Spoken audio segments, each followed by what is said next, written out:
I'm Pamela from Paleo Platery.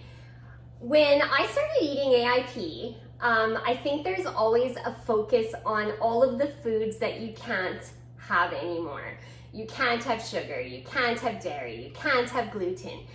And so there's a lot of things that you just miss because you're used to having them and you look forward to having them. And so one of the little games that I like to play is how can I make something that I used to enjoy compliant so that I can still enjoy it now even though I have food sensitivities.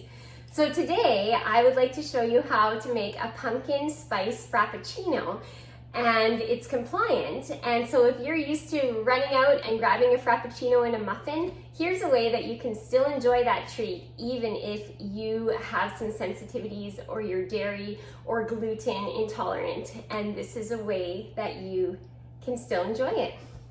All right, so I'm gonna take 3/4 cups of pumpkin puree. Make sure you are using pumpkin puree and not pumpkin pie filling, because a lot of times there's some extra ingredients that you probably don't want in your frappuccino. I have half a teaspoon of cinnamon. I have half a teaspoon of ginger. You're also welcome to add, if you want to add cloves, or if you can tolerate allspice, that's a really good addition as well, or mace.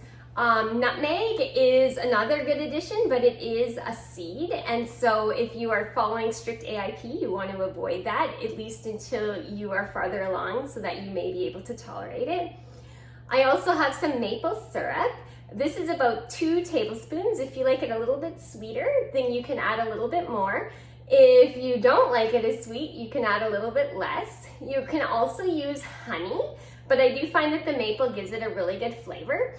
The other thing you could do, if you have a Vitamix or a Blendtec blender, you can also soak dates and blend them up. However, if you don't have a strong, powerful machine, you will get chunks of dates in your smoothie. So if you don't like dates, date chunks in your smoothie, then you probably want to use a liquid sweetener.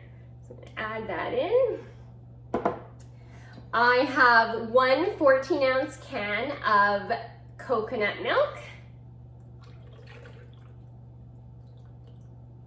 And another little treat that is optional, but you definitely can add it.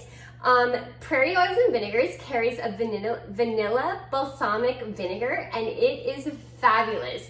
You can add it to almost everything, and I know it seems a little bit strange to add it to a frappuccino, but trust me on this one, this is a good addition. And the other thing, you may want to pick between them or leave them out entirely, it's up to you. There's also an organic vanilla powder, and this is also a really good addition with lots of flavor. So you can pick and choose. I'm going to add the vanilla balsamic today, probably about half a teaspoon. So I'm just going to add that right in. And the last thing I'm going to add is my ice. I have about maybe 3 cups of ice. I might want to do a little bit more, a little bit less. And then I'm just going to blend it up.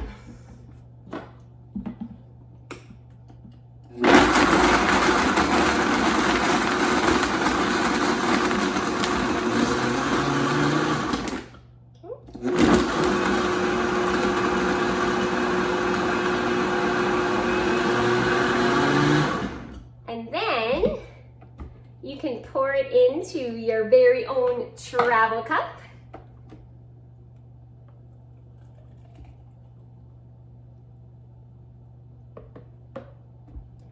And I really like the straws, silicone straws, that I'll add.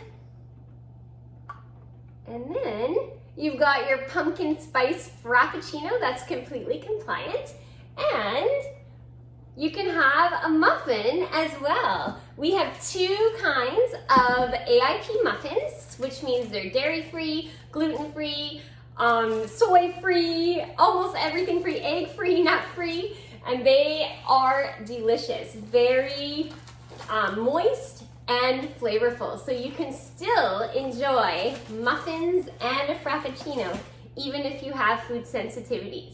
I hope you try this recipe, and I hope you like it.